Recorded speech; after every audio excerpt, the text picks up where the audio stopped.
Beneath the ruins of fallen empires, and carved into stones older than history itself, lie questions humanity has never been able to answer. From forgotten civilizations that vanished without a trace, to artifacts that defy the limits of ancient technology, the past is filled with enigmas that science still struggles to unravel. For every discovery unearthed, a deeper mystery often takes its place, reminding us that the ancient world may have known far more than we can comprehend.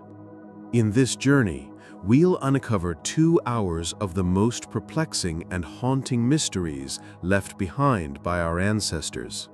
Secrets carved in rock, hidden beneath the sands, or buried within myths that refuse to fade.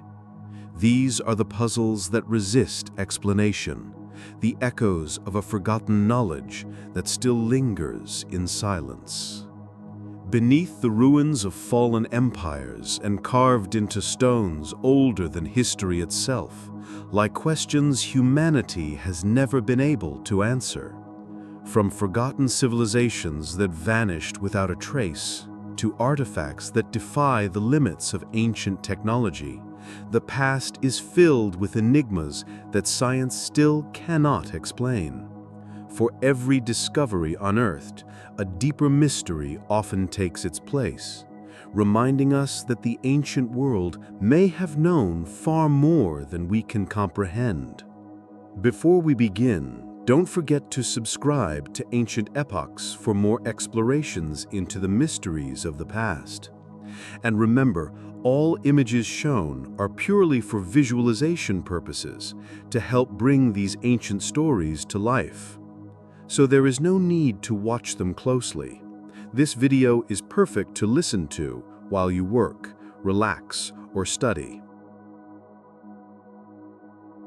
High in the central highlands of Peru, shrouded in mist and myth, lies a place known as Wariwasi, the House of the Wari. But among the local people, this ancient ruin carries another, more haunting name, La Pampa de los Fantasmas, the Plain of Ghosts. Here, scattered across a windswept plateau, stand the crumbling remains of what appears to be a ceremonial center built centuries ago, long before the rise of the Inca. What makes Wariwasi so unsettling is not simply its ruinous beauty, but the whispers of spirits said to linger among its stones, and the lingering question of what exactly took place here in the age of its builders. Archaeologists who have studied the site believe Wariwasi was associated with the Wari civilization, a powerful Andean empire that thrived between the 6th and 10th centuries CE. The Wari were master planners, their cities laid out in grids, with ceremonial plazas, storage facilities, and religious temples. Wariwasi, however, seems to have been more than a typical settlement. From its vantage point high above the valleys, the site commands sweeping views of the surrounding landscape, giving it a strategic, almost otherworldly position. The very name, House of the Wari, suggests a sacred or administrative purpose, perhaps a place where rulers or priests communed with the gods. But legends tell a different story. According to local Quechua traditions, Wariwasi is a place where spirits walk. Farmers and shepherds who travel the plateau at dusk claim to have heard strange cries carried on the wind or seen pale figures drifting among the broken walls. Some believe the ghosts are those of ancient warriors who defended the site from invaders. Others say they are the souls of priests condemned to wander forever for misusing their sacred power. These stories gave rise to the eerie name, the Plain of Ghosts, and have kept many locals wary of visiting the site after nightfall. The ruins themselves add to the mystery. Though much of Wariwasi has collapsed, remnants of finely worked stone walls still stand, built in the distinctive Wari style, large rectangular blocks fitted neatly together without mortar. Several structures appear to have been ceremonial halls or temples, their layouts suggesting ritual gatherings. Archaeologists have found evidence of offerings buried beneath the floors, pottery shards, llama bones, and fragments of textiles, hinting at the sacred functions performed here. Some researchers suggest that Wadiwasi may have been a provincial religious center, linking smaller communities to the spiritual and political authority of the Wari heartland near present-day Ayacucho. Even more intriguing is the possibility that Wadiwasi was aligned with the heavens. Some scholars point out that its location on a plateau would have made it an ideal place to observe the movements of the sun, moon, and stars across the horizon. The Wari, like many ancient Andean cultures, relied on astronomical knowledge to guide agriculture and ritual calendars. Certain stone alignments at Wadiwasi may have been used to mark solstices or equinoxes, turning the site into a sacred observatory. If true, the ceremonies held here would not only have honored the gods, but also reinforced the Wari's power by controlling knowledge of time itself. Despite these theories, much about Wadiwasi remains unknown. Unlike larger Wadi centers, such as Piquillacta or Viracocha-Pampa, Wadiwasi has not been extensively excavated. Its remote location, combined with the aura of superstition surrounding the site, has left it largely untouched by modern archaeology. This absence of study has allowed mystery to thrive. Visitors describe an uncanny stillness on the plateau, as though the land itself remembers something forgotten. What cannot be denied is that Wadiwasi sits within a cultural landscape steeped in death and memory. Across the Andean highlands, the Wari and later the Inca often built ceremonial centers in places believed to connect the living world with the spirits of the ancestors. Mountains, caves, and high plateaus were considered huacas, sacred spaces where offerings could be made and communication with the divine was possible. Wadiwasi, perched on its lonely plain, may have been one such portal. If so, the ghosts said to roam its ruins may not be lost souls at all, but the ever-present ancestors whom Andean peoples have long revered. The Plain of Ghosts is therefore both an archaeological puzzle and a living legend. It reminds us that ancient sites are not just stones to be catalogued, but places woven into the spiritual fabric of those who dwell nearby. To some, Wadiwasi is simply another Wari outpost, a provincial hub of ritual and administration.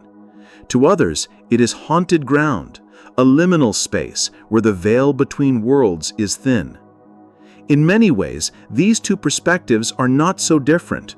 For the Wari themselves, the dead and the divine were never far away. Ritual life blurred the line between past and present, human and spirit. Perhaps Wadiwasi's unsettling aura is a legacy of that worldview, one that modern archaeology struggles to measure, but that still breathes in the stories of the people who live in its shadow.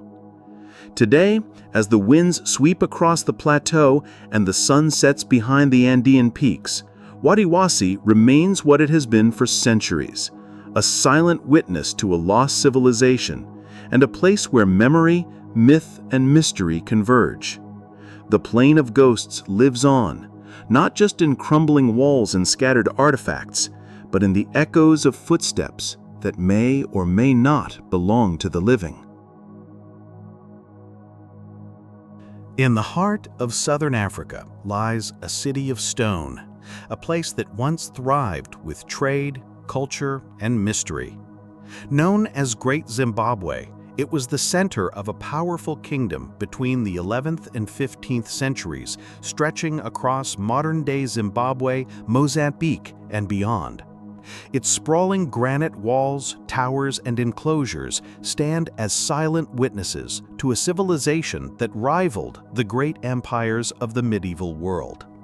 Yet among its many wonders, one mystery rises above all: the enigmatic Zimbabwe birds, soapstone carvings that blend art, religion, and symbolism in ways that still puzzle historians. The ruins of Great Zimbabwe cover nearly 720 hectares and once housed up to 20,000 people. Built entirely from dry stone masonry, its walls reach up to 36 feet high, fitted together with astonishing precision without mortar. This was not the work of wandering builders or outsiders, as colonial myths once suggested. Archaeological evidence confirms that the Shona people, ancestors of today's Zimbabweans, created this thriving city. But within these ruins, archaeologists discovered 8 extraordinary sculptures that seem to hold deeper meaning. Large stone birds, carved from soapstone, perched atop tall columns within the great enclosure and other sacred spaces. These birds are unlike any ordinary carving. Standing up to 40 centimeters high, each bird features a carefully stylized body with curved beak, talons, and sweeping wings, but with strikingly human elements. Some possess human lips, others bear upright crests like crowns, and many are perched on pedestals shaped like towers. They seem to merge animal and human traits into one figure, part eagle, part spirit, part ancestor. The Zimbabwe birds are not simply decorative art.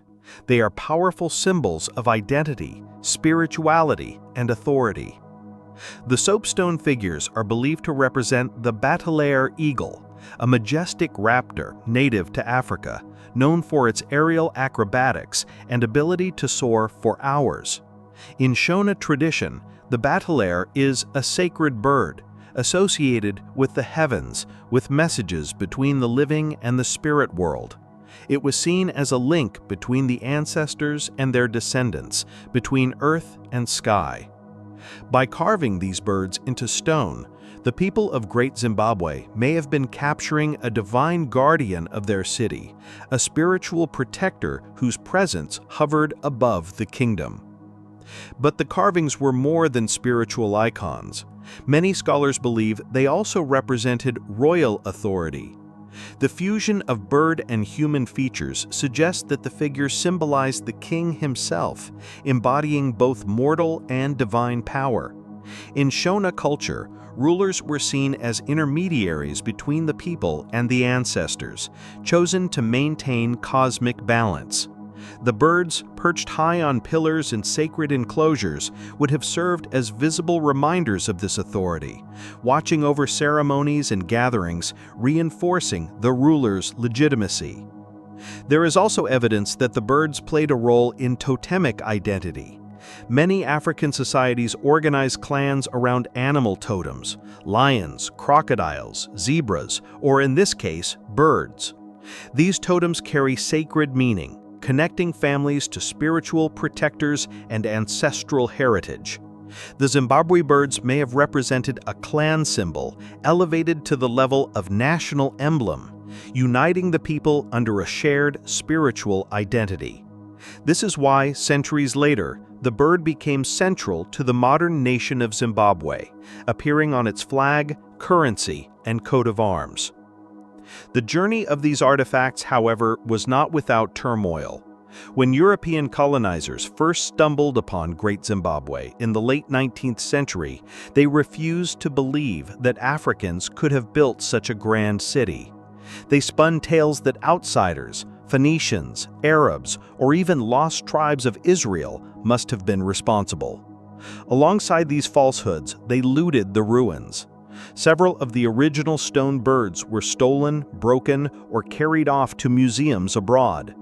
Only after Zimbabwe gained independence in 1980 did efforts succeed in returning most of the birds to their rightful home, where they are now housed at the Great Zimbabwe Site Museum. The Zimbabwe birds continue to raise questions. Why were there exactly 8 of them? Were they arranged in specific ritual locations to align with ceremonies, astronomy, or cosmology? Do the human features represent past rulers depicted as divine eagles, ensuring their eternal watch over the kingdom? Scholars debate these ideas, but no definitive answer has been found. The lack of written records means that much of their meaning has been lost to time, leaving only the silent stone guardians to hint at the beliefs of their makers. Despite the mysteries, their legacy is clear. The Zimbabwe birds are not just relics of an ancient kingdom, they are living symbols. For the people of modern Zimbabwe, they embody resilience, heritage, and continuity with the ancestors who built the stone city. By placing the bird on their national flag, Zimbabweans declared to the world that their history was not erased by colonial myths, but endures in stone, in memory, and in identity. Standing in the ruins of Great Zimbabwe today, one can imagine the city at its height. Merchants bringing gold and ivory to trade with distant lands, priests conducting rituals in the stone enclosures, and above them all, the watchful gaze of the stone birds. Silent yet powerful, they remind us of a time when stone and spirit were intertwined, when symbols carried the weight of kingdoms, and when belief in the divine flight of a bird bound a people together. The great Zimbabwe birds remain one of Africa's most mysterious and iconic artifacts. They are at once works of art, symbols of royal power, spiritual emblems, and national icons. And though their exact meaning may be lost to history, their presence continues to speak across centuries, a message carved in stone, echoing the legacy of a great civilization. Carved into stone across the landscapes of ancient Anatolia are inscriptions that speak in a script unlike any other, the Luwian hieroglyphs. These symbols, at once pictorial and abstract, represent one of the earliest written languages of the Bronze Age world. Their story begins nearly 3,500 years ago among the Luwians, an Indo-European people who lived in what is now modern-day Turkey, contemporaries of the Hittites and rivals of the Mycenaean Greeks. Yet unlike the cuneiform of Mesopotamia or the hieroglyphs of Egypt, the Luwian script was neither purely phonetic nor purely symbolic. It occupied a strange, enigmatic space between, and for centuries it remained undeciphered, its meanings locked in stone. The Luwians themselves were widespread across Anatolia, from the coastal regions of western Turkey to the rugged interior of the plateau. Their language was related to Hittite, but distinct enough to be its own branch of the Indo-European family.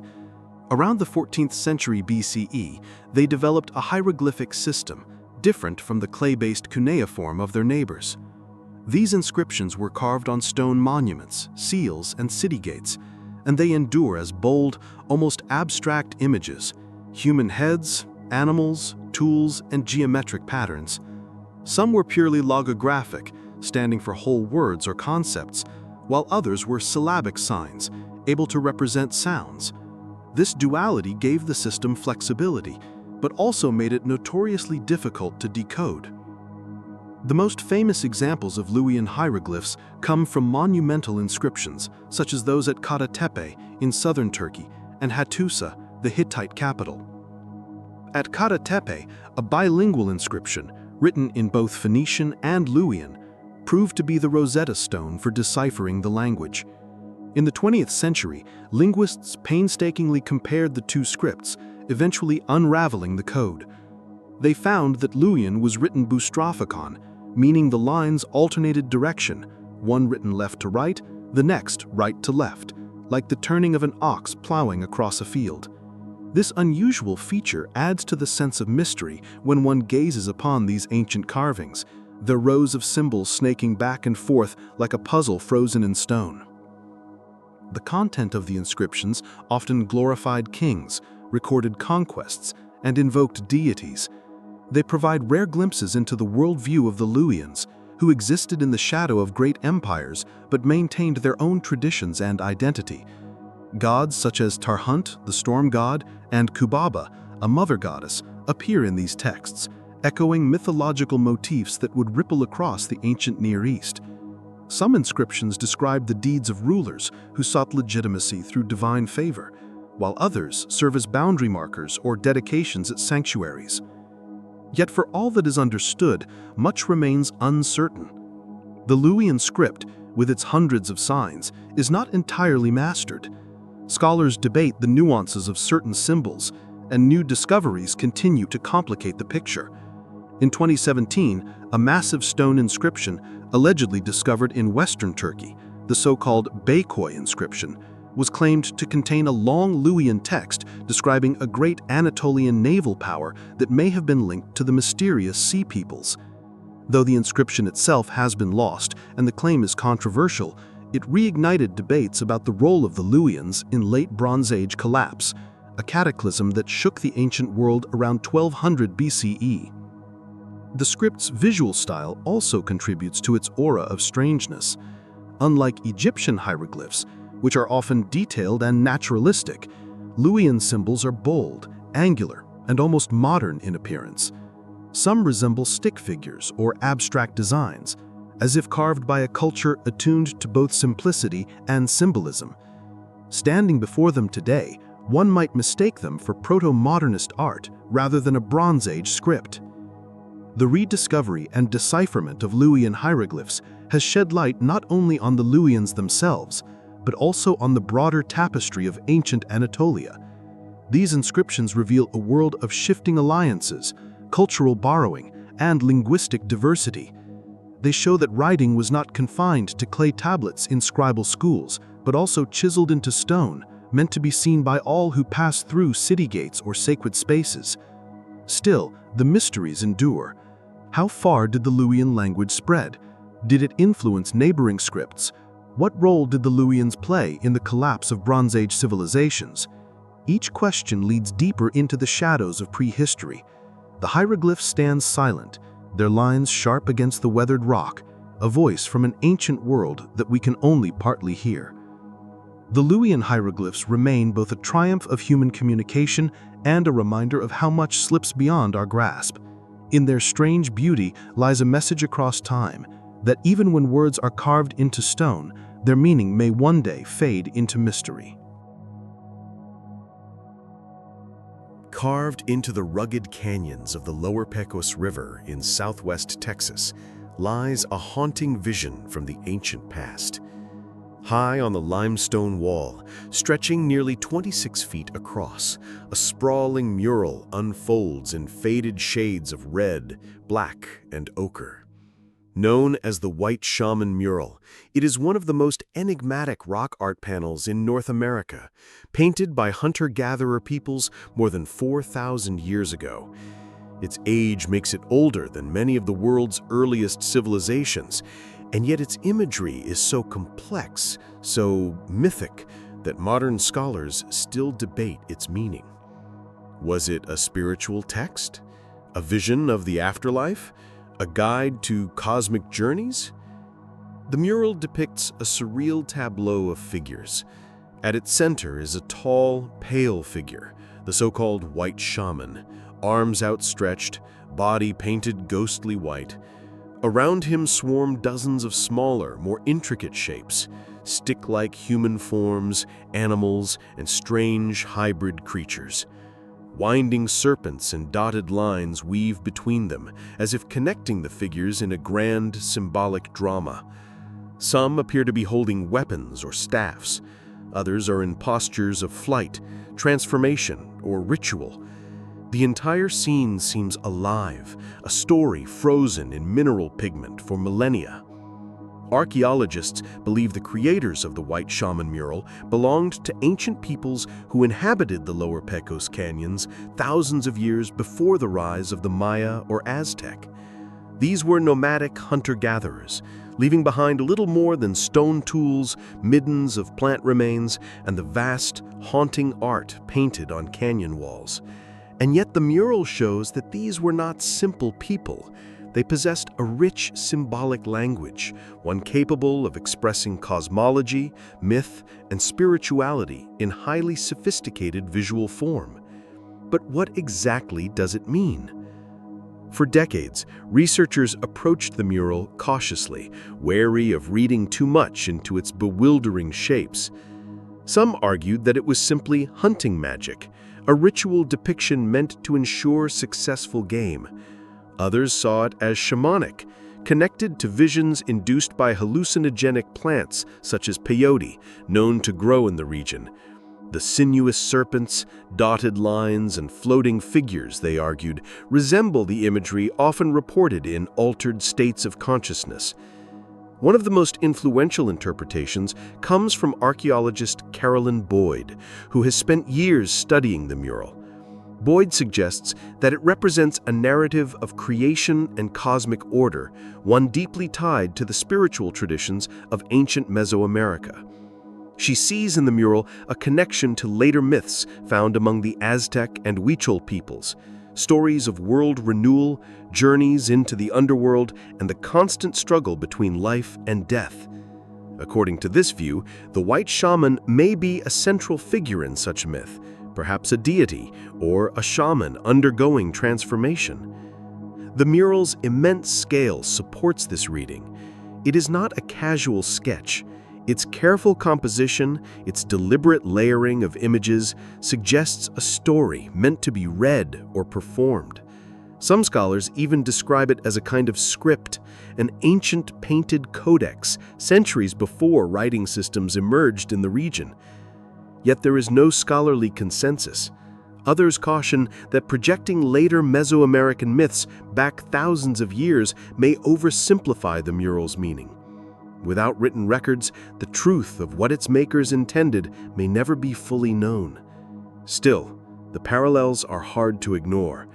The white shaman's outstretched arms, the serpentine paths, the clusters of human figures, these resonate with recurring themes of death, rebirth, and cosmic journeys across indigenous traditions. What makes the white shaman mural so haunting is its sense of timelessness. Standing before it, modern viewers often describe a feeling of being drawn into another reality. The faint pigments, weathered by millennia, seem almost alive when sunlight catches the rock surface.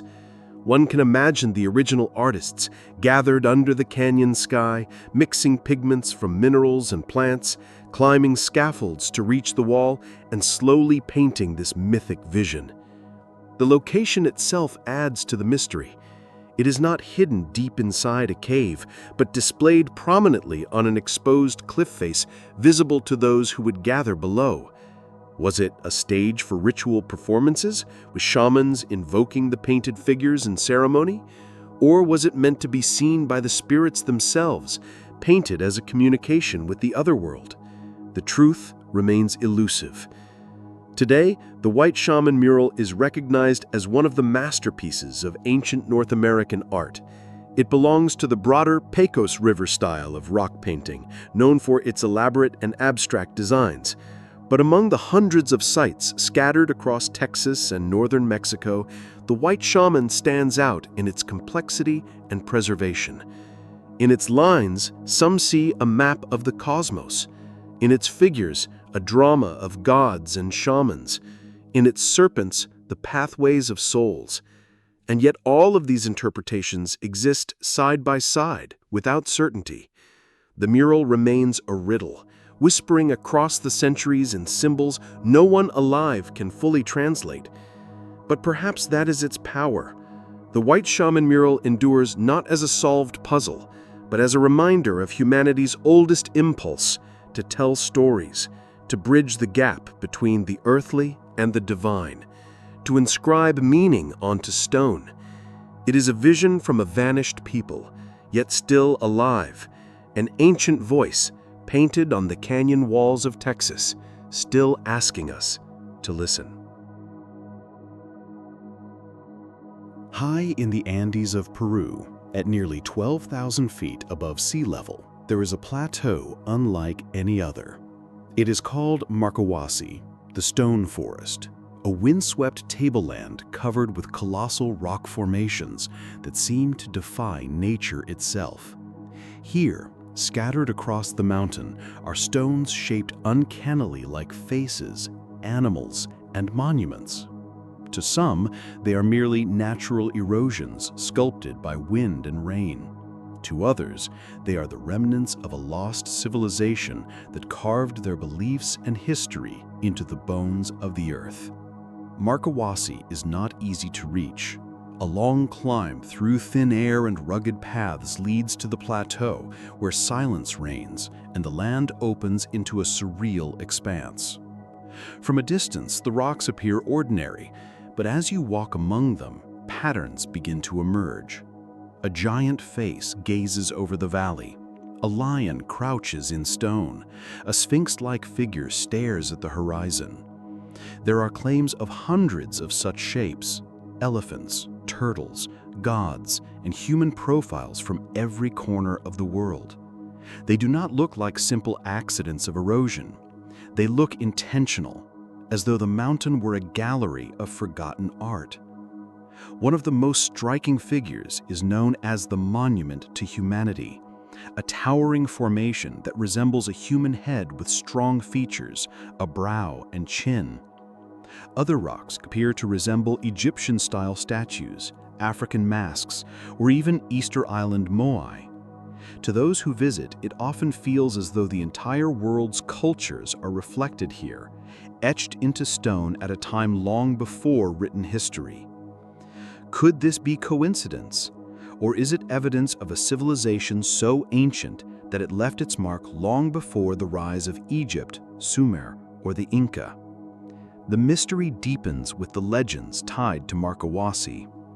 Local traditions speak of the plateau as a place of spirits and power, a landscape where the boundary between worlds is thin. Some believe the stone forest was sacred ground, a ceremonial site where shamans and priests once communed with gods. In the mid-20th century, a Peruvian explorer named Daniel Russo popularized the idea that Markawasi was not a natural wonder, but an ancient sculpture garden, a gigantic stone book carved by a lost civilization he called Masma. Russo believed these people existed long before known history, and that they left warnings for future generations in the language of stone. Skeptics argue otherwise. To them, the formations are the result of pareidolia, the human tendency to see familiar shapes in random patterns. Just as people see animals in clouds or faces on the surface of the moon, so too do visitors to Markawasi find images in weathered rock. In this view, the lions, sphinxes, and faces are illusions, products of imagination. Yet even skeptics admit that the sheer number of striking shapes here is unusual, enough to make even the doubtful pause. Beyond its shapes, Markawasi is steeped in an atmosphere of mystery. Visitors often report strange experiences, visions, vivid dreams, even encounters with beings of light. Some speak of Markawasi as a portal, a place where other dimensions touch our own. Whether these are products of altitude and suggestion or something more, they add to the site's aura of the uncanny. From a geological perspective, the plateau is formed of volcanic rock, eroded over thousands of years into bizarre formations. Yet the question lingers: is erosion alone enough to explain the uncanny resemblance of so many rocks to recognizable figures? If it is natural, then Markawasi is one of the most extraordinary accidents in the world. If it is human-made, then it suggests an ancient culture of staggering ambition and artistry, one that predates history itself. Archaeological remains around the plateau complicate the picture. Ruins of walls, terraces, and tombs suggest that people once lived and worshipped here. Some tombs are carved directly into the rock, hinting at a sacred dimension. These ruins are generally attributed to later Andean cultures such as the Inca or pre-Inca groups, but they do not explain the larger mystery of the formations. The stones seem older, untethered to any known culture, as though they belonged to an age before memory. Markawasi's allure lies in this uncertainty. It stands at the intersection of geology, archaeology, myth, and imagination. For scientists, it is a study in natural erosion and human perception. For seekers of mystery, It is evidence of forgotten civilizations, lost knowledge, or even contact with otherworldly forces. For the local people, it remains a place of reverence, where the mountain itself is alive with spirit. Walking across the plateau, one cannot escape the feeling of being watched by faces in the stone, by shapes frozen in silent guardianship.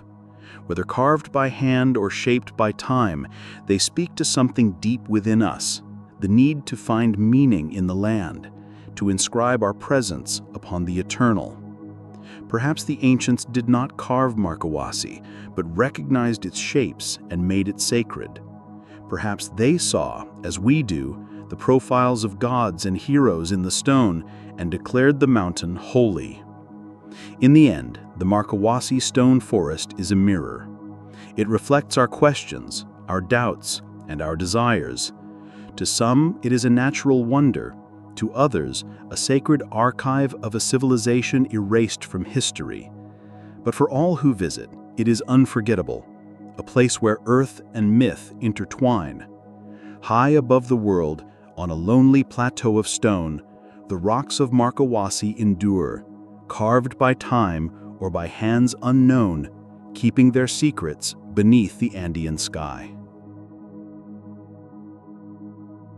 High in the Bolivian Altiplano, where the air is thin and the land stretches in a vast, barren silence, lies one of the most mysterious creations of the ancient world.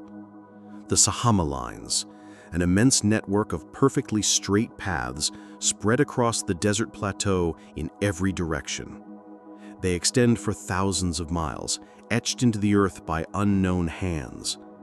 To walk among them is to feel dwarfed not only by their scale, but by their enigma. Who made these lines? Why were they drawn? And what purpose did they serve in such an unforgiving landscape? The lines themselves are deceptively simple. They are narrow paths, typically only 1 to 3 meters wide, formed by scraping away the dark surface soil to reveal the lighter ground beneath.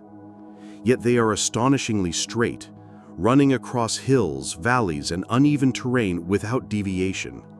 In total, researchers estimate that they cover an area of over 8,000 square miles, forming a colossal web that has endured for centuries, perhaps millennia. Unlike roads or trails that meander with the land, the Sahama lines appear to obey a higher principle: straightness at any cost. The precision is uncanny.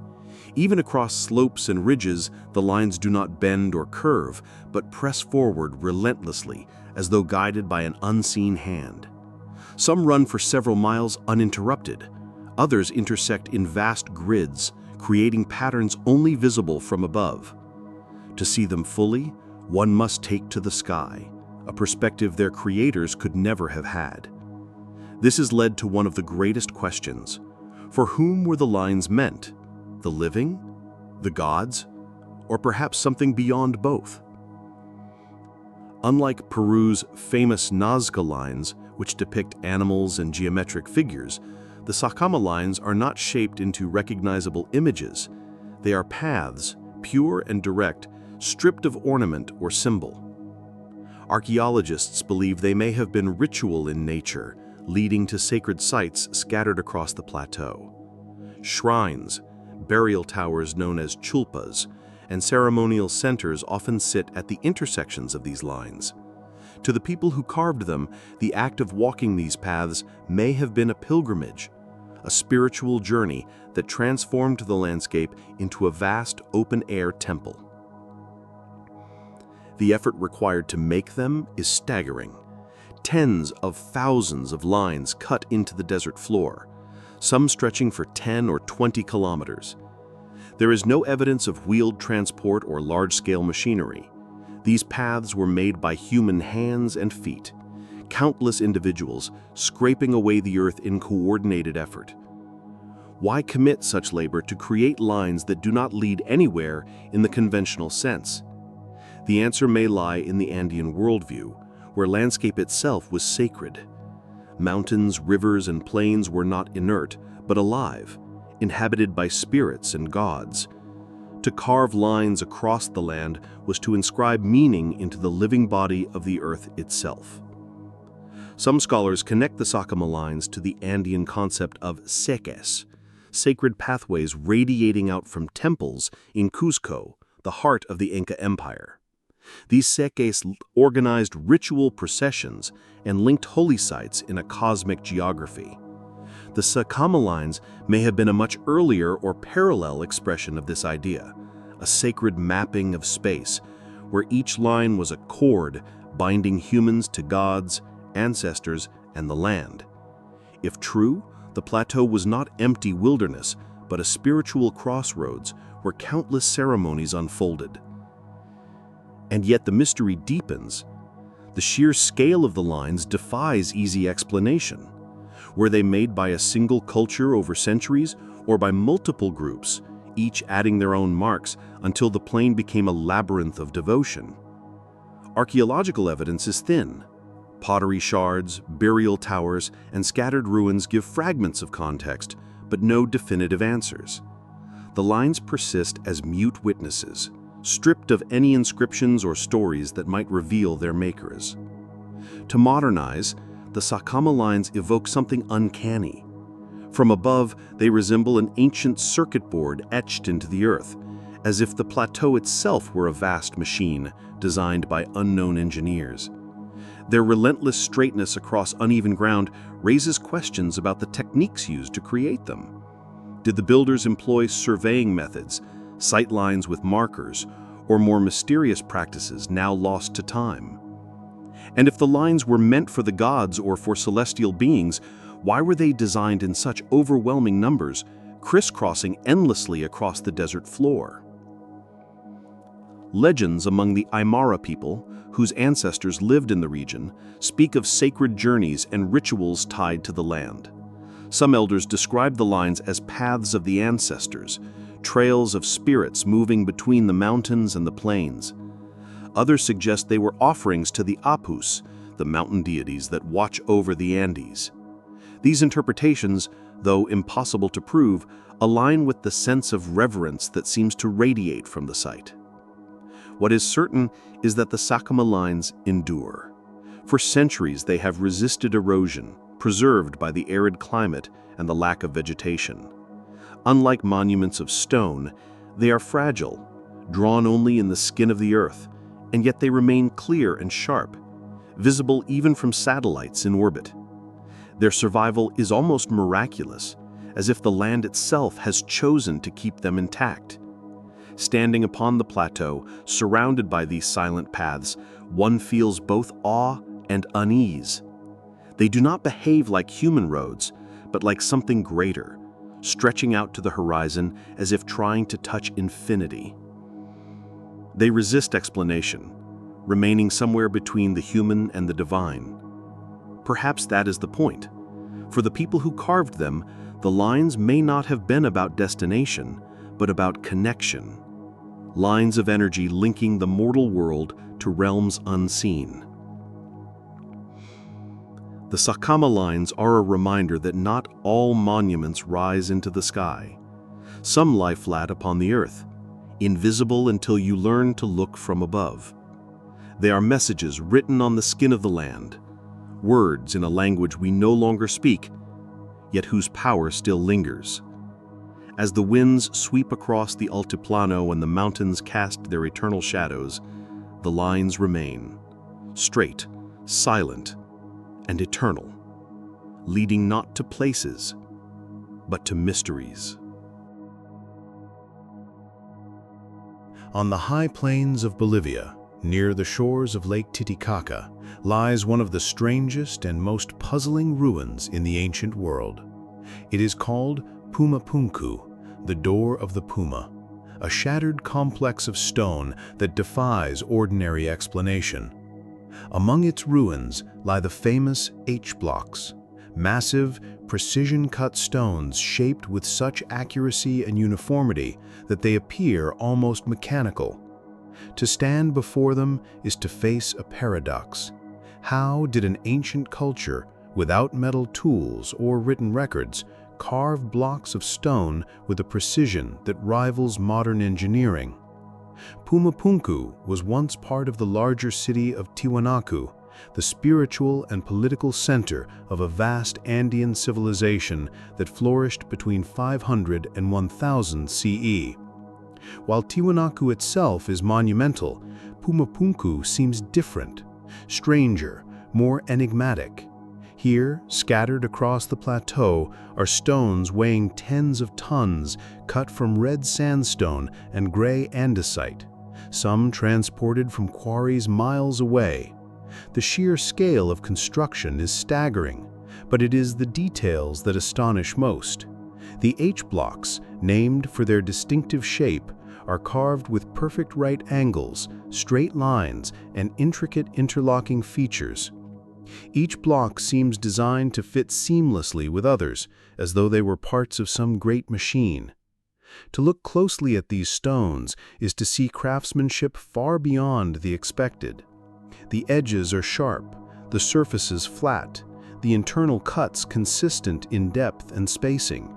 Some blocks contain small, precise drill holes, while others feature grooves that suggest modular assembly. When aligned, the H-blocks form tight joints without the use of mortar, locked together like giant pieces of stonework Lego. What is most remarkable is that these blocks are standardized. Dozens of them share nearly identical dimensions, as though mass-produced according to a master plan. In a world of hand tools and stone hammers, such uniformity seems almost impossible. Archaeologists propose that the Tiwanaku people used simple methods, pounding stones, sand abrasion, and copper chisels hardened with arsenic.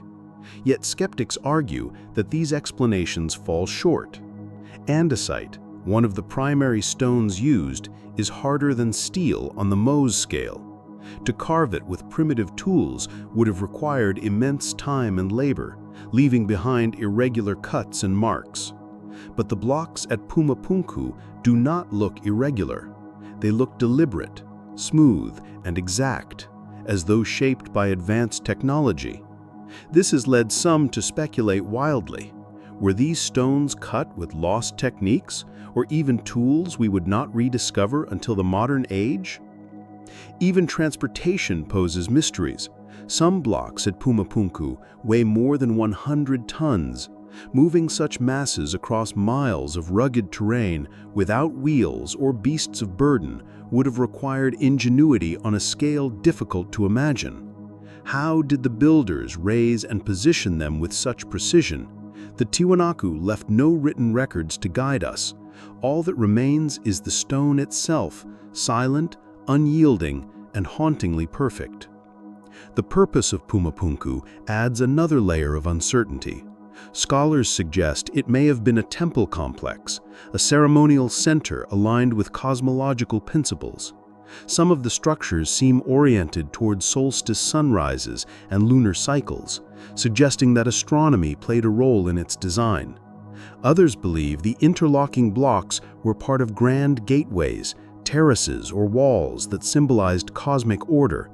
In Tiwanaku mythology, the gods themselves were said to have emerged from Lake Titicaca and built the world from this very spot.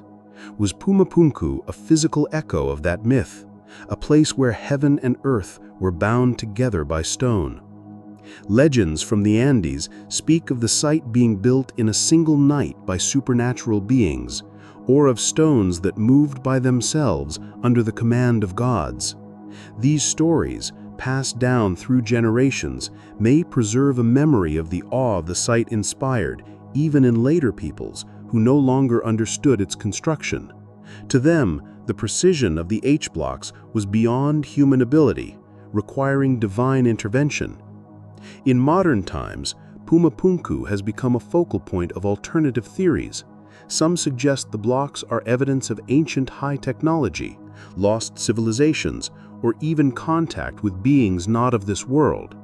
To these thinkers, the precision is too advanced for the Tiwanaku, and the uniformity too systematic to be coincidence. Archaeologists counter that while the craftsmanship is remarkable, It can still be explained through patience, skill, and collective labor. Yet even the most cautious scholars admit that the site pushes the limits of what we expect from pre-industrial societies. Standing among the ruins today, surrounded by scattered blocks, as if some ancient cataclysm tore the complex apart, the site feels unfinished. The H-blocks lie toppled, strewn like discarded pieces of a puzzle that no one remembers how to solve. Earthquakes, looting, and centuries of weather have left the site fragmented, but even in its ruin, Pumapunku inspires awe. The broken stones whisper of a design once grander, a structure whose full purpose may never be known. Perhaps the greatest mystery of Pumapunku is not whether it was possible to carve such blocks with ancient tools, but why the builders chose to do so. Why pursue such exactness, such modular perfection in a world without machines? The effort speaks to a worldview where order, geometry, and the harmony of stone held profound meaning. For the Tiwanaku, stone was not just material, it was sacred, a medium through which the cosmos could be expressed and stabilized. The H-blocks of Pumapunku endure as fragments of that vision, whether the product of genius, forgotten techniques, or something far stranger, they remain untouched by time's explanations. To this day, they defy us, standing on the Altiplano as a riddle carved in stone. In their silence, they remind us that history is not a straight line of progress, but a labyrinth of forgotten knowledge. The builders of Pumapunku may have vanished 1,000 years ago, but their work still speaks, precise, eternal, and mysterious, like the echo of a language we no longer understand. Carved into the chalk hills of Oxfordshire, England, lies a figure unlike anything else in the ancient world. Over 360 feet long, the Uffington White Horse sprawls across the hillside, a sleek, stylized outline of a horse, its body stretched with almost abstract precision, more like modern art than prehistoric carving. Archaeologists date it back at least 3,000 years, to the late Bronze Age or early Iron Age, making it one of the oldest hillside carvings in existence. Its age and its strangeness raise unsettling questions. Who carved it? Why was it made? And how has it endured for so many centuries? Unlike many other hill figures in Britain, the White Horse is not crude or lifelike.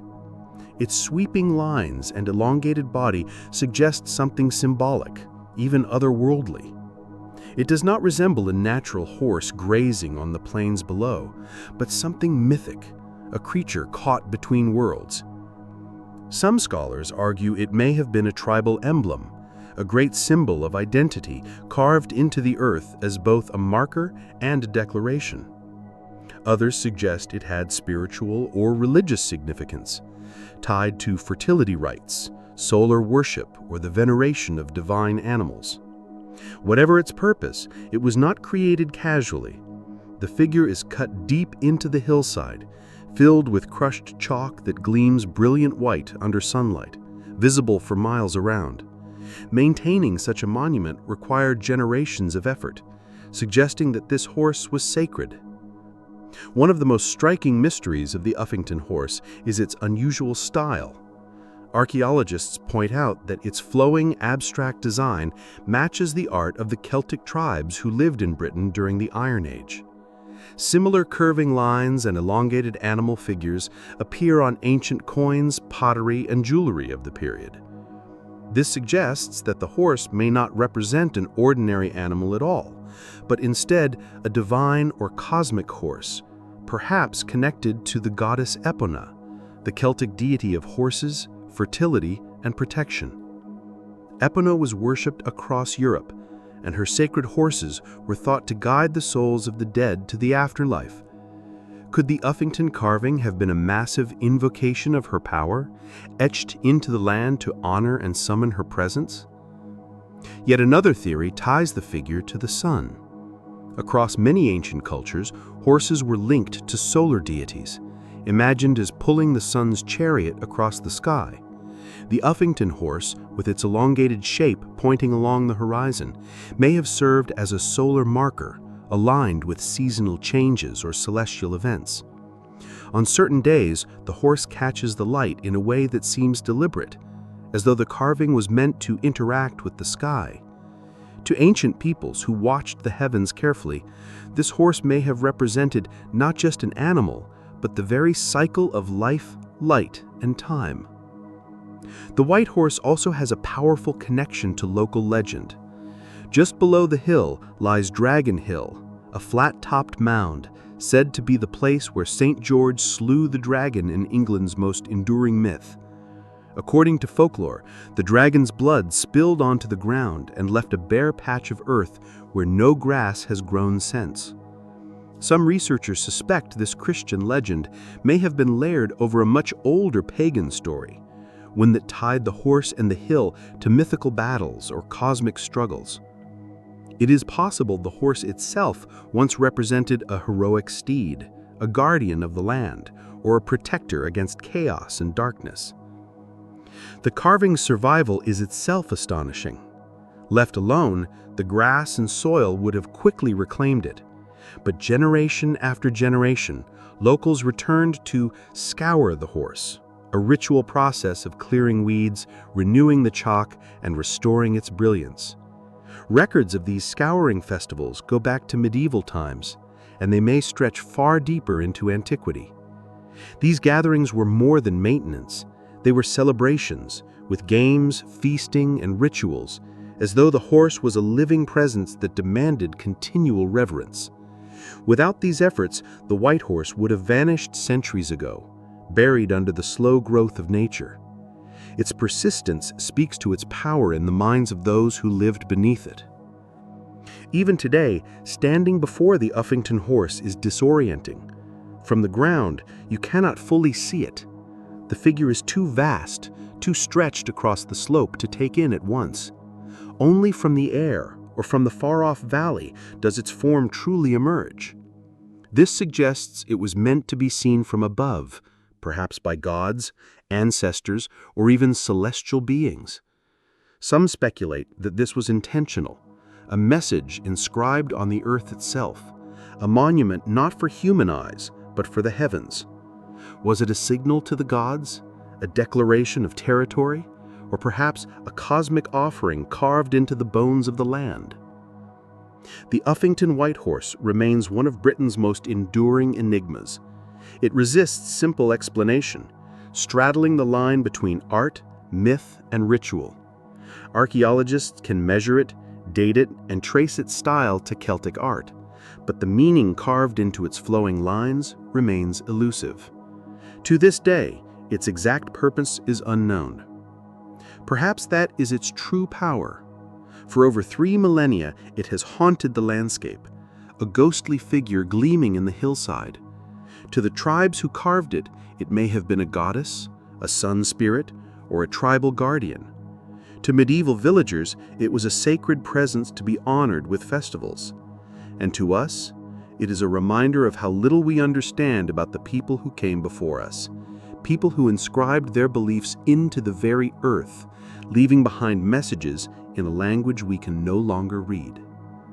The white horse endures, silent and radiant, staring across the valley as it has for thousands of years. A creature of chalk and mystery, it remains forever poised between earth and sky, guarding secrets that time has never been able to erase. Beneath the turquoise waters off the coast of Yonaguni, a small island in Japan's Okinawa Prefecture, lies a structure that has stirred decades of debate among archaeologists, geologists, and explorers alike. Discovered in 1986 by a local diver searching for new spots to observe hammerhead sharks, the so-called Yonaguni Monument, or more specifically, the Turtle Monument, one of its most striking features, has since become one of the most contested mysteries of the ancient world. Its massive terraced platforms, angular steps, and looming walls rise like the remnants of a sunken city, leading many to ask, is this an extraordinary natural formation or evidence of a forgotten chapter of human history lying beneath the waves? The Turtle Monument earns its name from the striking resemblance of one particular stone formation to a giant turtle, complete with a body and head-like protrusions. Surrounding it are geometric terraces, broad, flat platforms, and what appear to be massive steps leading upward, all cut from sandstone and siltstone. The monument itself spans hundreds of feet, with the largest platforms measuring up to 150 meters long and 40 meters wide. From certain angles, the site resembles a pyramid or stepped temple, leading some to imagine a ceremonial complex drowned by the sea thousands of years ago.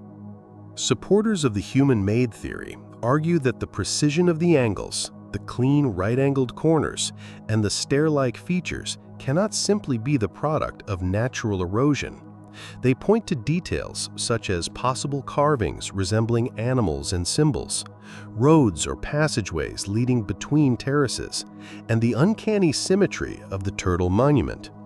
To them, Yonaguni is the submerged echo of an ancient civilization, perhaps one predating known cultures in Japan. Some even link it to myths of a sunken Pacific land, like Mu or Lemuria, imagining a sophisticated society lost to rising seas at the end of the last ice age around 10,000 years ago. The site's proponents often compare it to megalithic sites such as Machu Picchu or the pyramids of Mesoamerica, suggesting it could have served a similar function, a place of ritual, astronomy, or governance. If human-made, it would completely rewrite our understanding of early civilizations in East Asia, proving that large-scale stone construction was practiced long before traditionally accepted timelines. But skeptics, particularly geologists, argue otherwise. They note that the stone at Yonaguni is composed of sandstone, a sedimentary rock known for splitting along horizontal and vertical planes due to natural fracturing. This type of stone often erodes into flat, terraced-like formations when battered by waves and currents, creating the illusion of design where none exists. According to this interpretation, the Turtle Monument is nothing more than an unusually dramatic natural formation sculpted by millennia of tectonic activity and ocean erosion. They dismiss alleged carvings and symbols as wishful thinking, seeing random cracks mistaken for purposeful marks. The debate deepens when considering the site's depth. The Yonaguni Monument lies between 5 and 25 meters below sea level, which would place its submersion thousands of years ago, during a time when sea levels were lower. If the site truly was human-made, its builders would have lived in a time before recorded history in the region, pushing back the timeline of Japanese civilization by millennia. Archaeologists, however, have found little supporting evidence of such an advanced culture nearby. There are no known tools, artifacts, or settlements to prove people could or would have created such a monumental structure at the time. Still, the mystery endures. Divers exploring the site report an almost otherworldly sensation when gliding along the terraces, as if swimming through the ruins of a lost city. The Turtle Monument in particular inspires awe. Its looming, animal-shaped mass seems to guard the surrounding structures like a sacred sentinel. Photographs of the site fuel speculation, with images of broad stairways and towering blocks spreading across the internet as proof of a forgotten civilization. Japanese marine geologist Masaaki Kimura has been one of the most vocal advocates for the man-made theory. After years of surveying the site, he claims to have identified roads, walls, and even the foundations of buildings. He argues that the Turtle Monument was once part of a vast complex, perhaps even a city that sunk into the sea thousands of years ago. Other scholars, however, accuse Kimura of exaggeration, pointing out that similar artificial-looking formations exist around the world but are recognized as natural. UNESCO, an organization that often recognizes and protects significant cultural and natural sites, has not formally recognized the Yonaguni Monument as a human-made structure. This decision often stems from the lack of convincing archaeological evidence, which is why many scientists hesitate to endorse the man-made theory. Ultimately, the Yonaguni Turtle Monument embodies the tension between human imagination and the raw power of nature. Whether the product of ancient builders or the patient hand of geology, it forces us to confront the limits of our knowledge about the past.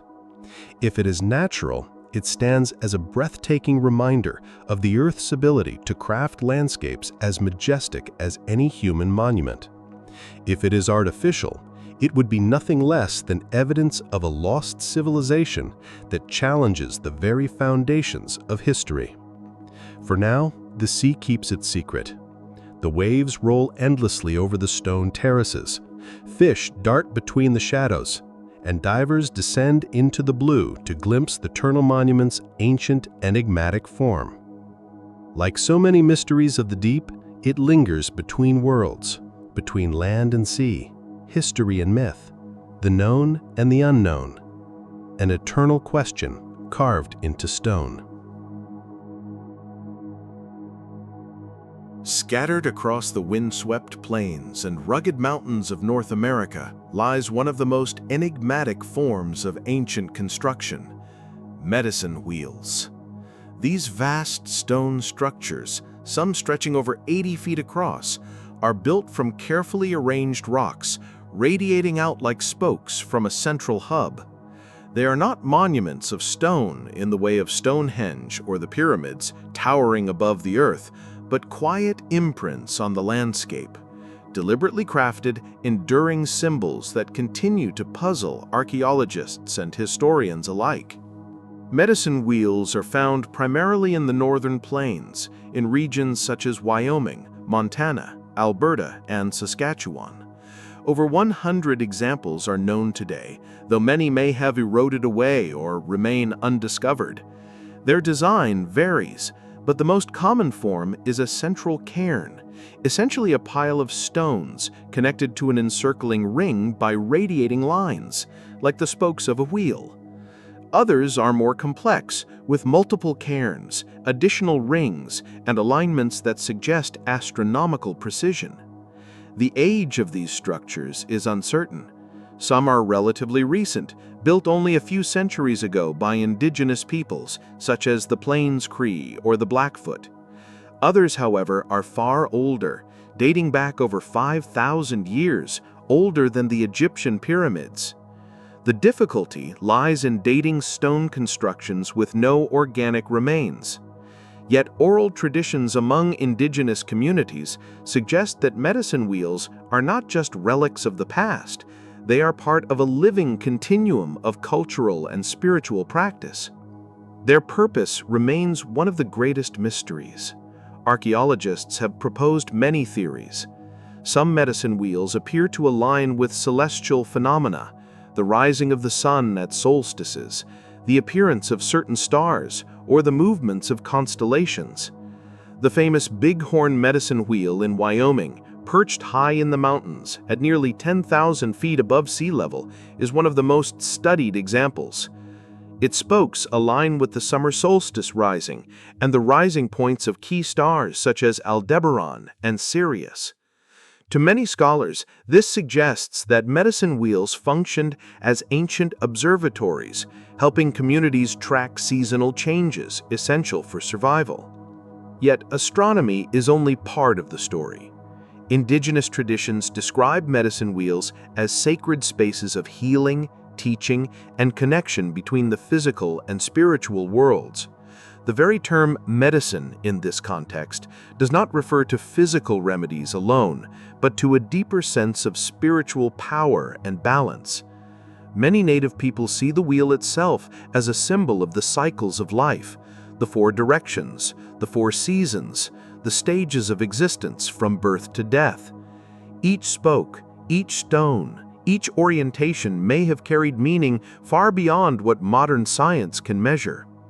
There is also the possibility that medicine wheels served as ceremonial gathering places where tribes came together for rituals, storytelling, or rites of passage. The central cairns might have held offerings, while the radiating lines guided participants in sacred dances or processions.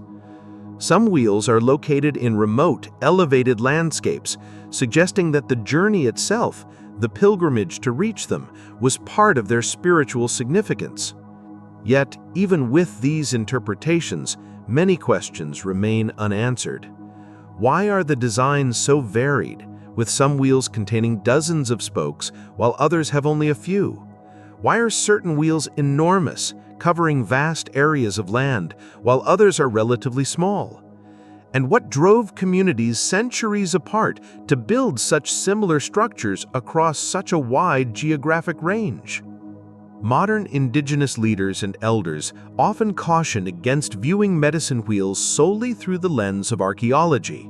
For them, the wheels are not dead monuments, but active, sacred spaces. Outsiders may analyze alignments and measurements, but to the cultures that created them, their true power lies in ceremony, prayer, and continuity with the land.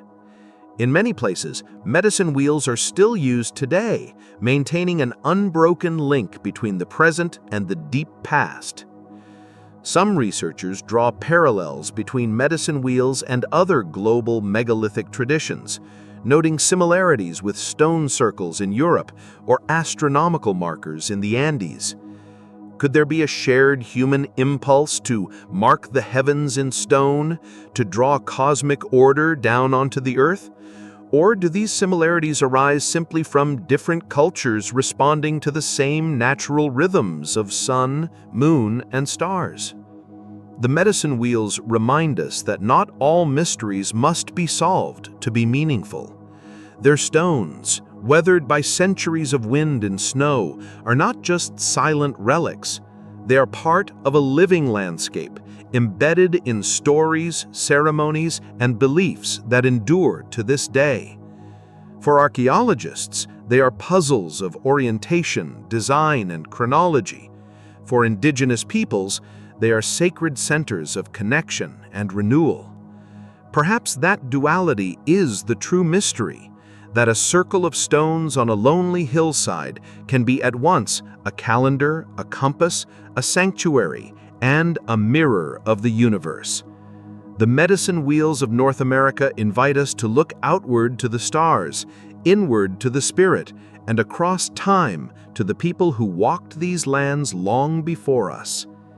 Even now, standing at the edge of a medicine wheel, with the vast plains stretching endlessly beyond, one cannot help but feel a sense of timelessness, a reminder that the wheel keeps turning, as it always has, binding earth, sky, and humanity in its eternal cycle.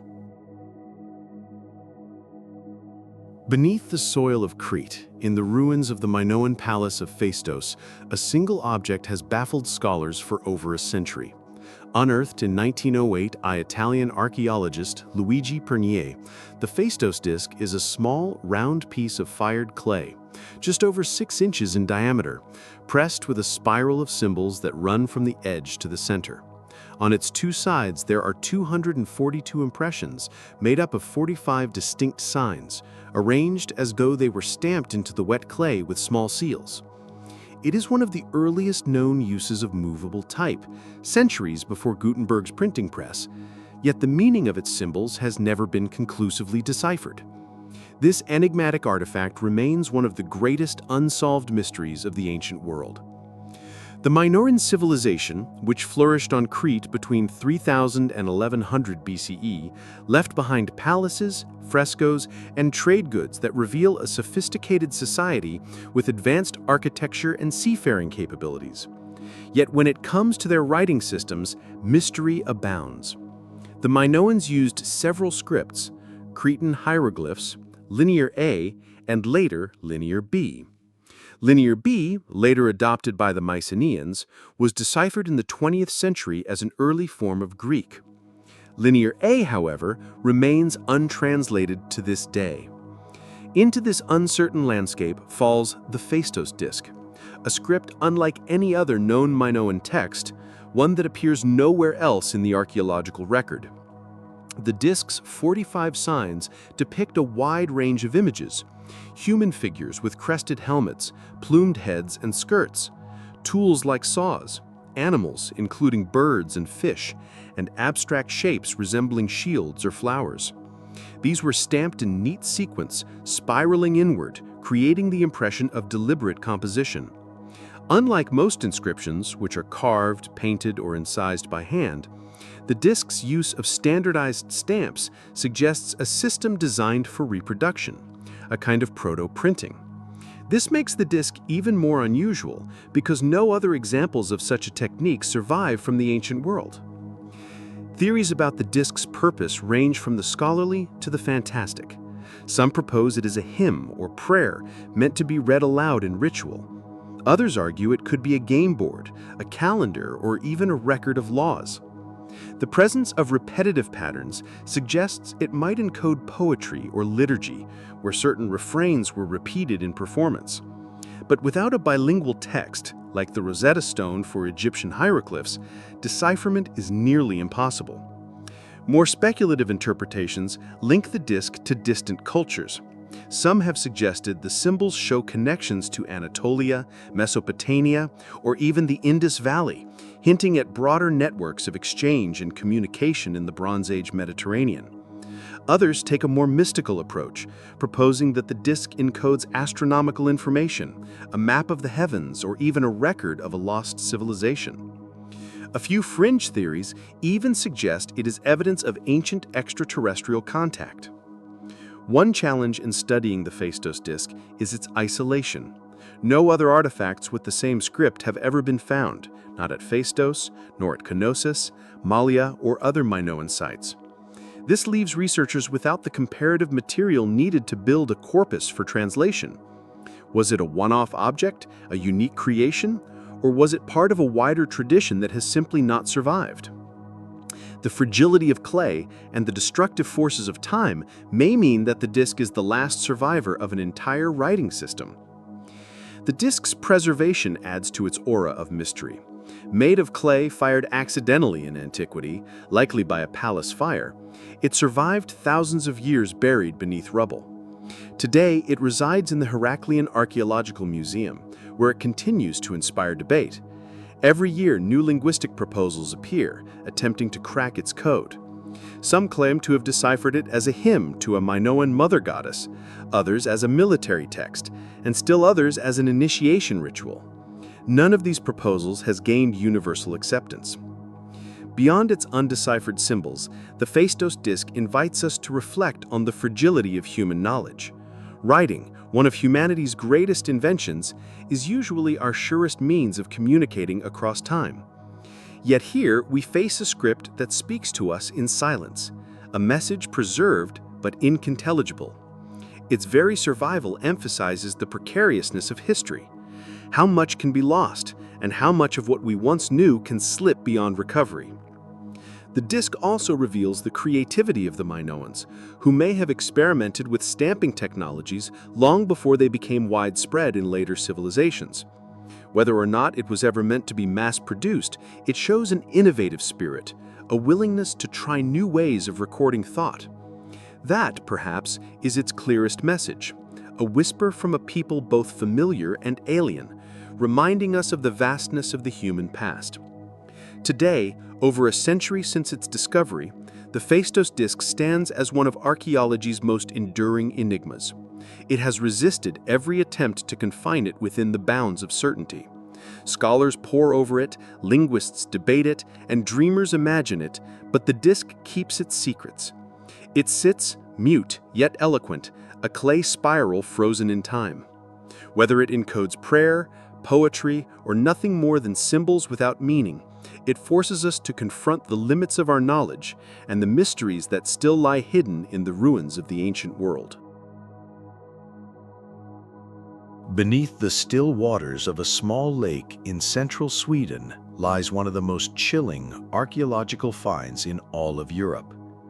Known as the Tomb of the Sunken Skulls, this unusual site near Motala, at the bottom of Lake Vättern, has stunned researchers since its discovery in 2009. What seemed at first like a scattering of Stone Age artifacts soon revealed itself to be something far more disturbing: the remains of severed human heads, deliberately mounted on stakes and placed in the water around 8,000 years ago. Archaeologists unearthed the site during a survey ahead of railway construction. Beneath layers of peat and lake sediment, they found animal bones, tools made of bone and stone, and most remarkably, human skulls carefully arranged at the bottom of what was once a shallow lake bed. At least 11 individuals were identified, including men, women, and even infants. Many of the skulls showed signs of blunt force trauma, fractures on the craniums that suggested violence, either in combat or ritual killing. But what shocked researchers most was that 2 of the skulls still had wooden stakes protruding from their bases, as though they had once been displayed upright in the water. The context only deepens the mystery. Most Stone Age burials in Scandinavia involved cremation or simple inhumation, yet here, the bodies themselves were missing. Only skulls remained. The lack of jaws in many of them suggested deliberate removal, possibly part of a ritual practice. Even more eerie, fragments of animal bones, including those of pigs, deer, and even a bear, were found intermingled with the human remains, as if the site had been used for both feasting and sacrifice. Archaeologists uncovered evidence of fires, food preparation, and tool-making nearby, pointing to a settlement where this ritualistic activity was a central part of life. Some interpretations suggest the skulls belonged to enemies taken in battle. The trauma marks in the removal of jaws could point to a display of dominance, with the stakes used to exhibit the heads as trophies. Yet the inclusion of women and children complicates this theory. Another possibility is that this was a sacred site of ancestor worship, where skulls of the dead were exhumed, ritually treated, and placed back into the water to connect the living with the spirit world. In many ancient cultures, water was seen as a liminal realm, a boundary between worlds, and submerging skulls may have symbolized returning them to the ancestors or the gods. The discovery resonates with broader patterns in Mesolithic Europe, where human remains were often treated in unusual ways. At sites in Denmark and Germany, archaeologists have found skulls displayed on poles in wetlands. These practices suggest that displaying or depositing skulls in watery places was a widespread ritual across Northern Europe during the Stone Age. But the Tomb of the Sunken Skulls remains unique in its combination of violent trauma, deliberate arrangement, and the survival of the wooden stakes themselves, a rare glimpse into a moment frozen in time. For the people who lived there, this site may have been both terrifying and sacred. Imagine the scene 8,000 years ago, a gathering of hunter-gatherer families by the water's edge, firelight flickering against the reeds, the heads of the dead silently staring from the shallows. Whether enemies subdued, ancestors revered, or sacrifices to unseen spirits, these skulls carried a power that bound the community together. The Tomb of the Sunken Skulls forces us to confront the strangeness of the past. It reminds us that the Stone Age was not a time of simple survival, but one of complex beliefs, rituals, and symbolic acts that we struggle to interpret today. Were these skulls warnings, memorials, or offerings? We may never know for certain, but their presence at the bottom of a Swedish lake whispers of a worldview where life, death, and the supernatural were deeply intertwined. This site challenges modern assumptions about early societies. Far from being primitive, the Mesolithic people of Scandinavia had intricate spiritual systems and ritual behaviors that reveal a depth of thought and symbolism we still barely grasp. The Tomb of the Sunken Skulls stands as a haunting reminder that the ancient world was filled with practices both alien and profound, echoes of a human story written not in words, but in bones, water, and silence. In the rolling steppe of Russia's southern Urals lies a settlement that has baffled archaeologists since its discovery in the 1980s. Buried for nearly 4,000 years, the site of Archaeum is unlike anything else in the ancient world. Nicknamed the Swastika City for its strange spiral-like design, it has been called Russia's Stonehenge, a place where astronomy, engineering, and ritual seem to converge. Yet despite decades of study, the true purpose of Archaeum remains shrouded in mystery. From above, the layout of the city is striking. It consists of two concentric circles of walls and dwellings, surrounded by a defensive moat. Radiating outward like the spokes of a wheel are streets that divide the settlement into sections, while passageways connect the inner and outer rings. In its geometry, some see the outline of a swastika-like form, not the symbol later misused in the 20th century, but the much older Indo-European emblem of cycles, the sun, and eternal motion. To its builders, this design may have been nothing less than a cosmic map, a reflection of the universe on Earth. The city itself was not large, about 20,000 square meters in total, but it was remarkably advanced for its age. Archaeologists date it to around 2000 BCE, placing it in the Bronze Age and link it to the Sintashta culture. Around the walls were 60 or so dwellings, each with its own hearth, well, and storage pits. The city had a sewage system, central streets, and evidence of metalworking. Its walls, constructed of wood, clay, and stone, were formidable defenses. This was no simple village. It was a planned, fortified settlement, laid out with precision. The most puzzling aspect of Archaeum, however, is its orientation. The streets and walls are aligned with extraordinary accuracy to the movements of the sun, moon, and stars. The settlement functions as a kind of observatory, marking solstices, equinoxes, and lunar standstills. Standing within its walls, the rising and setting of celestial bodies would align with gateways and streets, turning the entire city into a massive calendar. This suggests that the builders were not only skilled engineers, but also keen astronomers, embedding cosmic order into their very architecture. Who were these people? The Sintashta culture is known for its fortified settlements, advanced metalworking, and most strikingly, for the earliest known use of chariots in warfare. Burials from the region contain chariot remains, horse sacrifices, and weapons, suggesting a society both warlike and ritualistic.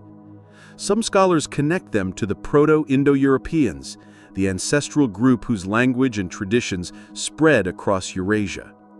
If true, Archaeum may not just have been a settlement, but a cradle of cultural currents that would shape vast regions of the ancient world. Legends and theories swirl around the site. To some, it was a sacred city, a place where priests and astronomers watched the skies and conducted rituals of cosmic renewal.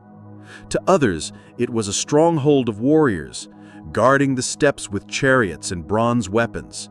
Still others see it as a center of lost knowledge, a place where geometry and astronomy were woven into daily life in ways we still do not fully understand.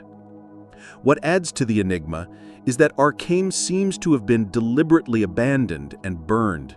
The reason is unknown. Was it conquered, ritually destroyed, or left behind as its people moved on? The ashes preserve only silence. Its rediscovery in the 20th century reignited fascination not only among archaeologists, but also among mystics and seekers who view it as a sacred site connected to ancient wisdom, much like Stonehenge or Machu Picchu.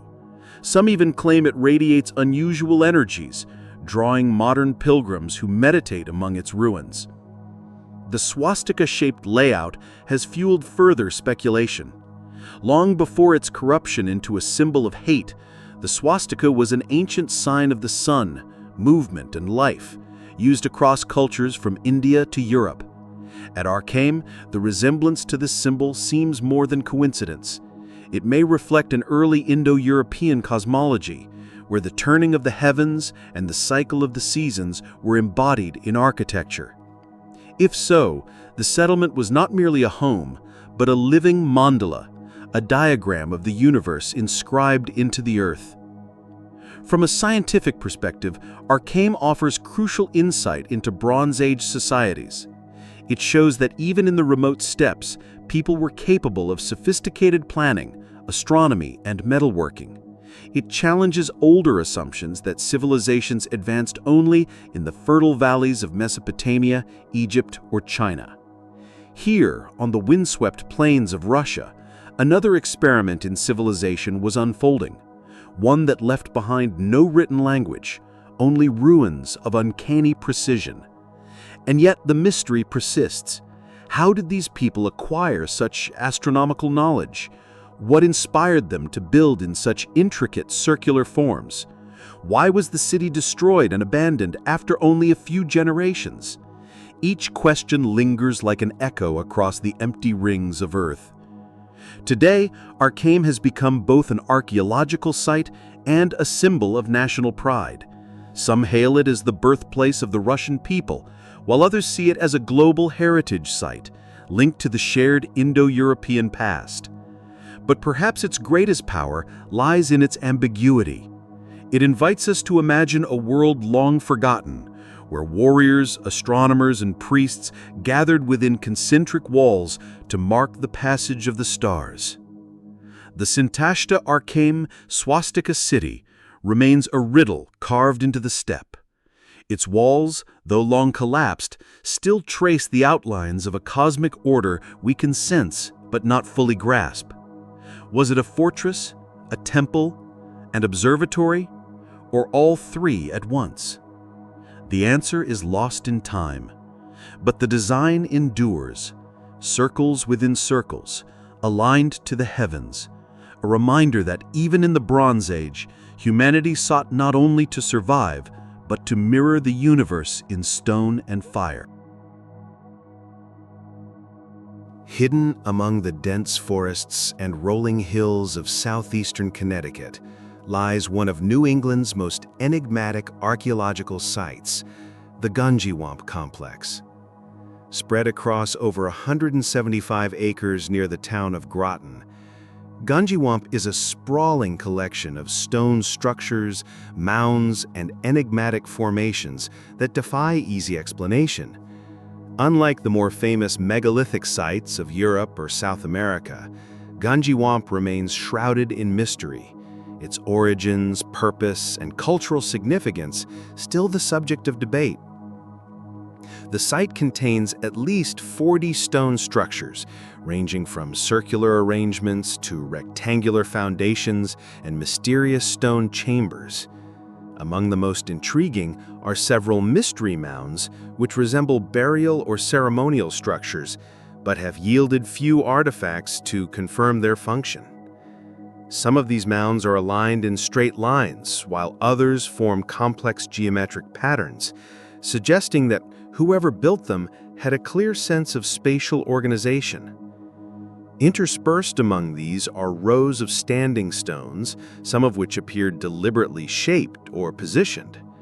The entire complex gives the impression of careful planning, yet no definitive evidence points to who constructed it. The history of the site is equally opaque. Some archaeologists argue that the Gunjiwamp structures were created by indigenous peoples of the northeastern woodlands, possibly the Pequot or their ancestors, hundreds or even thousands of years ago. Others have proposed that later European settlers, fascinated by ancient stonework, may have added or altered certain features, further complicating efforts to establish a clear timeline. Radiocarbon dating of nearby charcoal fragments suggests some elements of the site may date back to 2000 BCE, while other features appear more recent, indicating that Gunjiwamp may have been a site of continual use, adaptation, and reinterpretation over millennia. Adding to the mystery are the stone chambers scattered across the site. Some are small, enclosed spaces with carefully stacked stones forming low walls and roofs.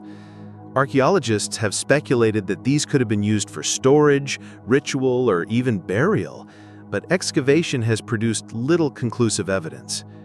The chamber's low, claustrophobic dimensions suggest they were not meant for prolonged habitation, yet their careful construction indicates purpose. Could they have been ritual spaces for seasonal ceremonies, or perhaps shelters for those performing sacred rites? Equally enigmatic are the circular stone arrangements found at Gunjiwamp. Some resemble henges with carefully positioned stones forming rings, while others appear almost like astronomical markers. Several researchers have suggested that certain alignments correspond with solstices or lunar cycles, hinting at a sophisticated understanding of celestial events. If true, this would connect Gunjiwamp to a broader tradition of ancient cultures using the sky to structure their ceremonial and agricultural lives. Yet with so few artifacts or inscriptions, these interpretations remain speculative. Local folklore has added layers of intrigue to Gunjiwamp. Some claims the site was inhabited by a mysterious pre-Columbian people skilled in stone construction, whose knowledge vanished with them. Other tales describe supernatural guardians, spirits of the land watching over the stones, punishing those who disturbed them. In the 19th century, New England antiquarians like Increase and Cotton Mather documented the site, often blending observation with imagination, further entwining fact and legend. Modern archaeologists approach Gunjiwamp cautiously. The lack of definitive artifacts, combined with centuries of natural erosion and human interference, make interpretation difficult. Some argue the site is a complex of ceremonial spaces for indigenous communities, while others suggest it may have served multiple purposes over time: habitation, ritual, astronomical observation, and even territorial demarcation. Whatever its original function, it is clear that Gunjiwamp held meaning beyond mere practicality. The deliberate placement of stones, the organization of mounds, and the effort required to construct them indicate a society invested in symbolic expression and spatial mastery. Visiting Gunjiwamp today, one is struck by the sheer scale and quiet presence of the stones. Moss-covered walls rise amid thick undergrowth, shadowed by towering trees. The chambers, though empty, evoke a sense of purpose, and the circular arrangements invite reflection on the knowledge and beliefs of those who shaped them. Walking among these remnants, it is easy to imagine seasonal ceremonies, gatherings, or sacred rituals long forgotten, carried out by hands now lost to time. The Gunjiwamp structures endure as a puzzle, a layered site that challenges modern understanding. They are a testament to human ingenuity, persistence, and the desire to mark the landscape with meaning.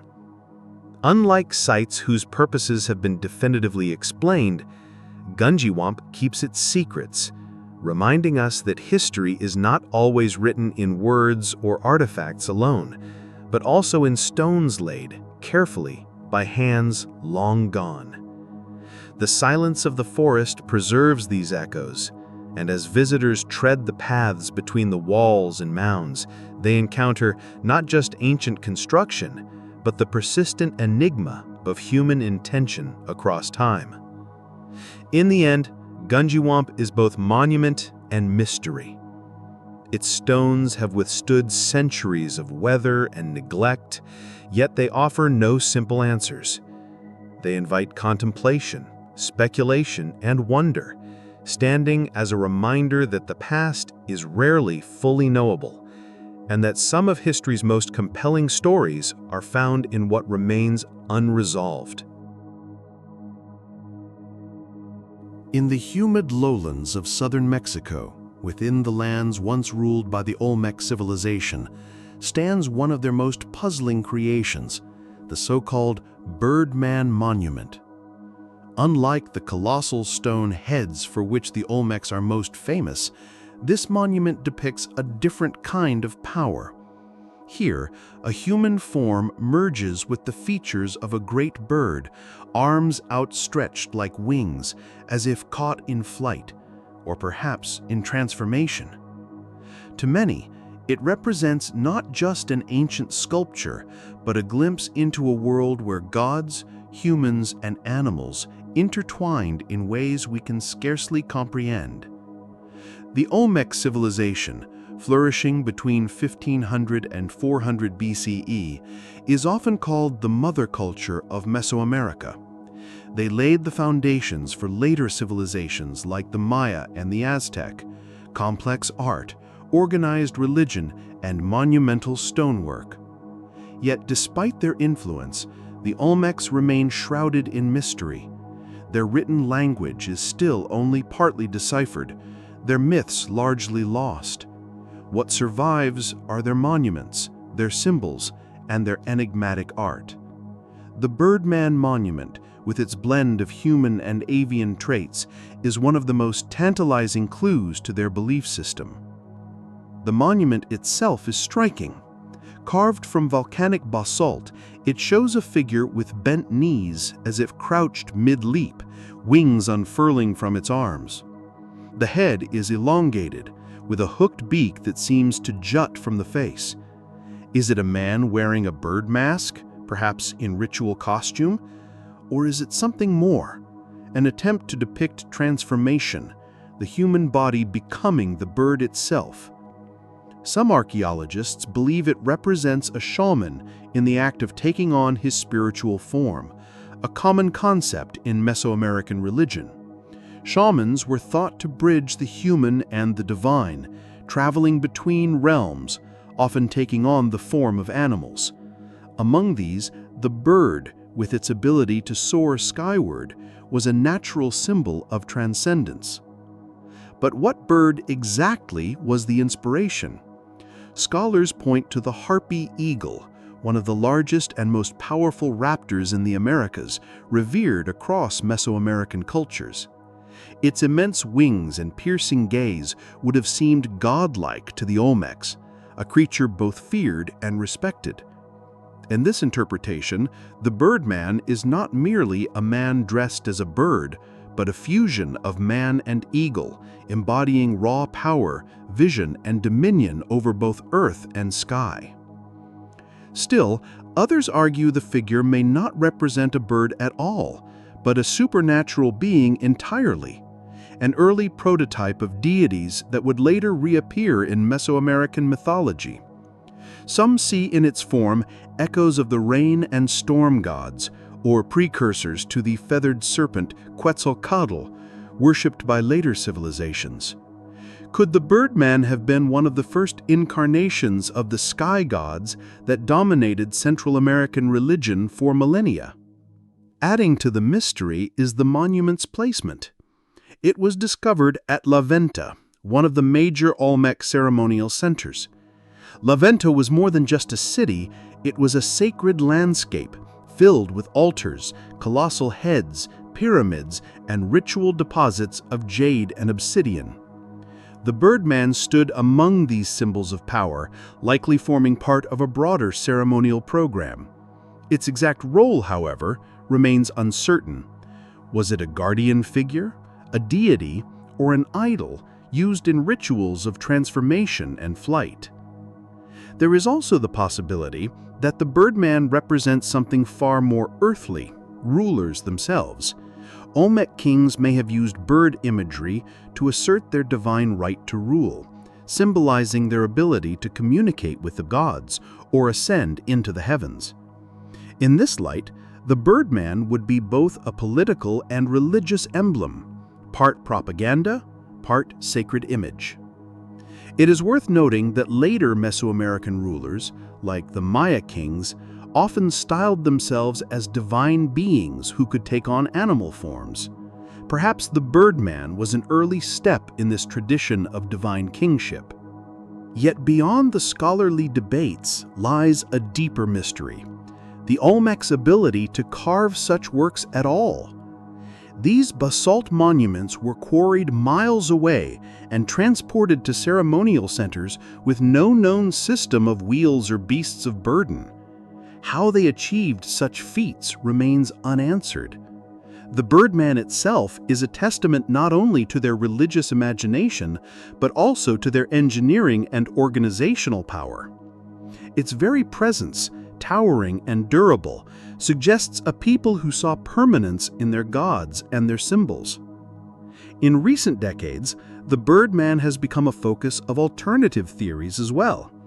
Some see in its design evidence of ancient flight myths, legends of humans who once soared like birds, or even of contact with beings that came from the sky. The idea of a Birdman appears in myths across the world, from the winged gods of Mesopotamia to the bird dancers of Polynesia. Could the Olmec Birdman be part of this broader global archetype of flight and transformation? Or is it coincidence, the natural human tendency to look to the sky and imagine what it would be like to leave the Earth? What is certain is that the Birdman monument has lost none of its power to captivate. More than 2,000 years after it was carved, its form still radiates mystery, a frozen moment of transformation halfway between human and avian, earth and sky, mortal and divine. It is an image of aspiration, of transcendence, of a civilization whose myths are mostly lost, but whose symbols continue to whisper across the centuries. Standing before the Birdman today, one cannot help but feel a sense of awe. It is a reminder that the Olmecs, though distant in time, grappled with the same questions we do. What lies beyond the earth? How can humans touch the divine? Can we become something greater than ourselves? The Birdman may not provide the answers, but it ensures the questions endure. Carved into the rolling hills of southern Ohio lies one of the most enigmatic earthworks in the ancient world, the Great Serpent Mound. Stretching nearly 1,350 feet in length and undulating across the landscape in the unmistakable form of a giant snake, the mound is not just a testament to ancient engineering, it is a puzzle of purpose, origin, and symbolism. Who built this colossal effigy, and what message did they intend to leave behind? The serpent winds gracefully, its body coiling 7 times before terminating in a spiraled tail. At its head lies perhaps the most striking feature, an oval shape, which some interpret as an egg held in the serpent's open jaws. Others suggest it could represent the sun, the moon, or even a swallowed victim. Whatever the true meaning, the design is deliberate, and its scale is staggering. Constructed entirely of piled earth, the mound's creators shaped it with precision that can only be fully appreciated from above. The site was first documented by European settlers in the 19th century, but by then it was already ancient. Scholars initially attributed it to the Adena culture, which thrived in the Ohio Valley around 1000 BCE to 200 CE. Later, evidence suggested a connection to the Fort Ancient culture, which existed between 1000 and 1650 CE. Radiocarbon dating of materials from the mound has produced conflicting results, leaving the question of its builders unsettled. Was it crafted more than 2,000 years ago, or less than a millennium? The uncertainty deepens the mystery. Equally mysterious is the mound's alignment. Researchers have discovered that the serpent's curves and points correspond to astronomical events. The oval at its head appears aligned with the summer solstice sunset, while other coils may correspond to lunar cycles. Some believe the mound functioned as a vast ceremonial calendar, allowing ancient people to mark time by observing the heavens. If so, then the Serpent Mound was not only a sacred site, but also a cosmic map carved into the earth itself. Serpents are among the most powerful and universal symbols in human mythology. They are creatures of transformation, associated with death and rebirth, fertility and destruction, chaos and renewal. In many Native American traditions, the snake is a guardian of the underworld, a creature that mediates between realms. In others, it is linked to water, rain, and fertility, vital to agricultural societies. Could the Great Serpent Mound embody these associations? Some suggest it represents a mythic serpent of indigenous cosmology, perhaps one tied to creation stories. Yet not all interpretations are so grounded in myth. Alternative theories have suggested far more esoteric explanations. Some believe the serpent reflects global connections, pointing to similarities with serpent worship in ancient Mesoamerica or even in Old World traditions. Others go further, speculating that the mound encodes advanced knowledge of astronomy and geometry that rivals achievements in Egypt or Mesopotamia. The serpent swallowing an egg-like orb has drawn particularly bold speculation. To some, it signifies an eclipse, a cosmic serpent devouring the sun. To others, it represents a comet or a celestial event witnessed by ancient skywatchers, immortalized in Earth to warn future generations. A few have suggested that the mound records the memory of a catastrophic event, such as a meteor strike. Indeed, the mound is located on the edge of an ancient impact crater, leading some to wonder if its builders were marking a sacred landscape scarred by cosmic violence. Despite centuries of study, the mound retains its secrets. Archaeologists note the absence of burials within it, setting it apart from many other effigy mounds, which often served funerary purposes. Instead, it seems to be purely symbolic, constructed for ritual or ceremonial use. The people who built it moved thousands of tons of soil without metal tools, draft animals, or the wheel, relying solely on baskets, hands, and an extraordinary communal effort. Such a project suggests not only technical skill, but also a deeply shared vision. To stand before the Great Serpent Mound today is to encounter a presence that feels almost alive. Its long body stretches across the ridge, coiled as if waiting, ancient and silent, yet charged with meaning. The landscape itself seems to hold its breath. Was this an offering to the gods, a calendar of the heavens, a warning of catastrophe, or a monument to the mysteries of life and death? Perhaps it is all of these things, or none. Perhaps the serpent was meant to endure not as an answer, but as a question, a challenge to future generations to gaze upon it and wonder at what came before. In that sense, it has succeeded. For more than a millennium, it has watched over the Ohio Valley, an earthbound mystery that refuses to be tamed by time. The Great Serpent Mound endures as a riddle carved into the earth, its meaning lost, but its power undeniable. Whether as a sacred site, an astronomical observatory, or a cosmic warning, it compels us to confront the vast gulf between our world and that of its creators. And in that space of uncertainty, it reminds us that some mysteries are not meant to be solved, they are meant to be remembered. In the grassy plains of southern Victoria, Australia, lies a site that has puzzled archaeologists, astronomers, and historians alike. At first glance, it appears unassuming, an arc of dark, weathered stones resting quietly in the landscape.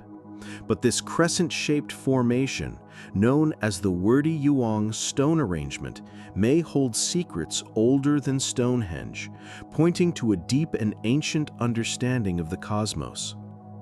The site consists of a large ring of basalt stones, about 50 meters across, carefully positioned to form an egg-shaped oval.